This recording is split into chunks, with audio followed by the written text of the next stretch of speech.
Looking at maps dated from the 15th to 16th centuries in the Chukotka region, we find the country of Mongol or Mangul. No permafrost with people. Nearby, mammoths live, which were supposed to have gone extinct 40,000 years ago, as well as other exotic animals and plants belonging to the tropics. The country of Tartar was nearby and its people were called the Mogol-Tartars. Let's look at the 1600 World Atlas by Matthias Quad, a German geographer and cartographer engraver. To understand where everything was located, let's take Anadyr as a reference point, a landmark between two worlds. The difference between this old map and the modern one is that the Chukchi Peninsula does not exist on the old map.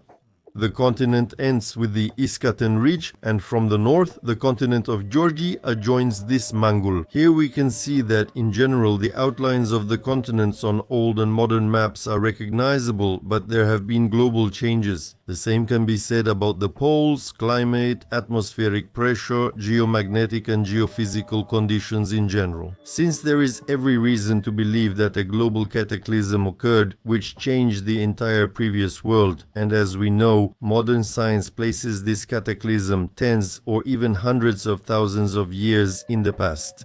In the past, the island of Japan was considered a small continent. We also find historical illustrations of the ruler of Japan in ancient times, and from his biography we can learn a lot about the Emperor of Japan. As we can see here, this is not a synanthropus, but rather a white man. In the picture next to him stands a child, or perhaps it's an adult with a shield. In this case, there is a theory that the Emperor of Japan was a giant. So, according to this map, it can be determined that between the 17th and 18th centuries a global cataclysm occurred on the planet, which changed the face of the Earth. There is a theory that Siberia was densely populated and the death toll reached billions. The territories became uninhabitable, and the Mongols of Tartary migrated both to the European part of the continent and emigrated to the territories of Mongolia and India. In modern history, these peoples became Slavs and Aryans. The Mongols have legends that the ancestors of Genghis Khan came from somewhere in the north, were tall, fair-haired and blue-eyed, strong and wise. The same is told in the Indian Vedas. In Russian history, we have 1,000-year-old Rus with wild Slavs, Varangian saviors, and so on, with Russian slaves who were good for nothing. Here we see a section of the North Pole where Hyperborea or Daria borders the land of Mongol. On this map, we see the peoples of Gog and Magog, who, according to history, terrified the European countries. From historical myths, we can learn how Alexander the Great fought with them and, according to legend, locked them in some giant cave, ordering special copper gates. How he was defeated by some tribes, but they spared his life and his army on the condition that he would fight against these Gog and Magog. This map with Gog and Magog dates back to 1290, but we are looking at material from the 17th, 18th centuries, and the place is the same. This is clearly visible by the almost perfect repetition of the riverbed on the map. You can see the former dried up lake, and now the area is swampy. Considering that there were no significant changes on the maps of the 14th and 17th centuries, we can conclude that it was either a peaceful time or these are maps from the same period brought in different centuries. Official histories. We also know that the map makers use different names. Sometimes it's Tartary, sometimes Mongol, sometimes Mangul, Mogol, Gog and Magog. All of these could very likely refer to the same territory and the same peoples. The fact that the giant territory of Asia, or Asia, was all called Tartary suggests that it was the inhabitants of Tartary who populated the entire continent. They built cities, developed territories, enlightened peoples, and brought order to the advancing chaos, or the yoke, meaning order. The fact that we don't have written records of the chronicles of the Tartar Tsars is thanks to modern history.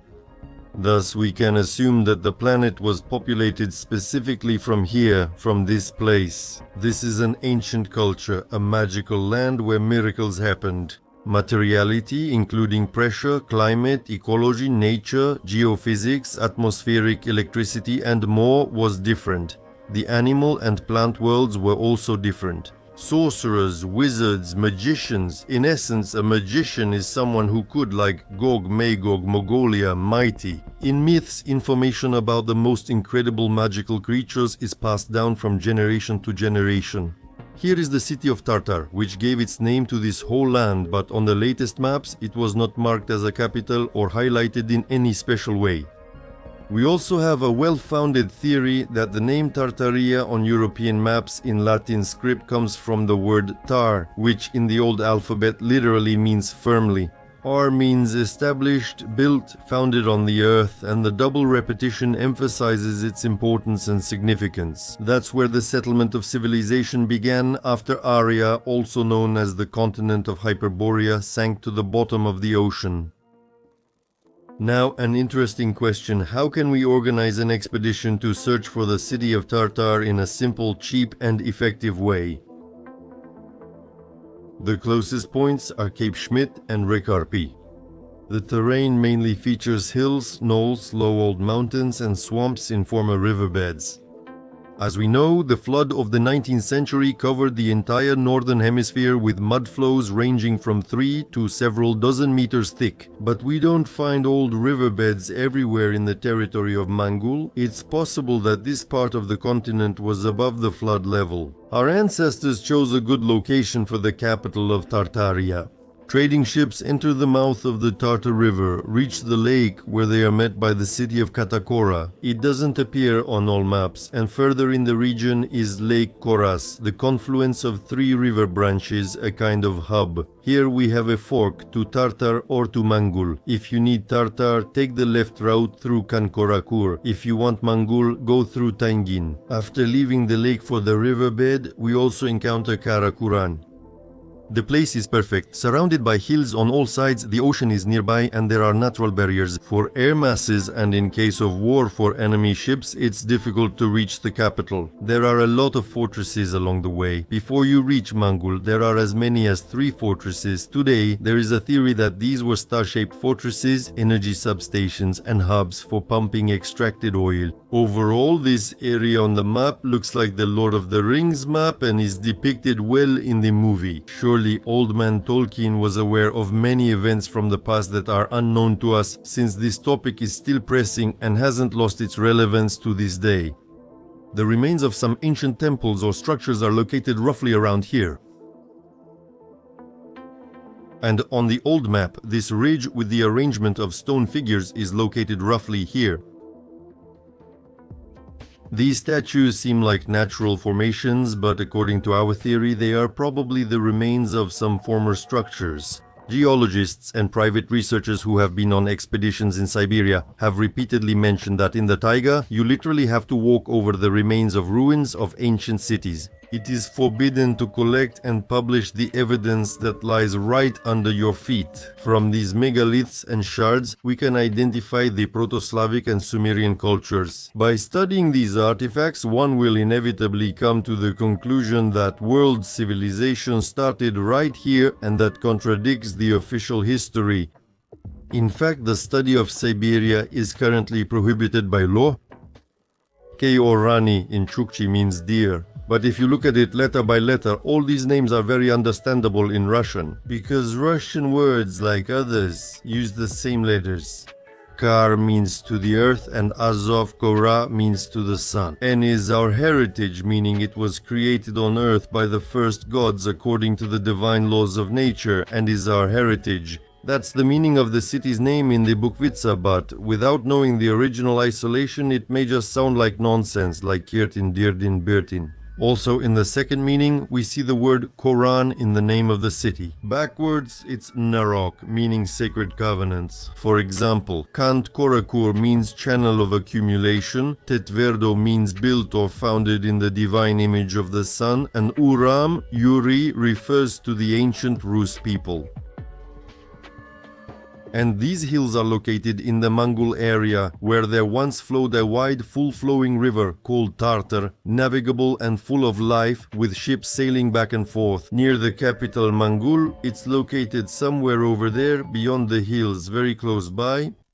Today, the entire territory of the Chukotka Autonomous Okrug is a border zone with corresponding entry rules. Border guards meet arriving passengers right on the plane. If you don't have local registration, you must have a reason to enter, such as an invitation from someone or a business travel certificate. Passengers who haven't taken care of their documents are sent back on the same plane without ever setting foot on Chukotka soil.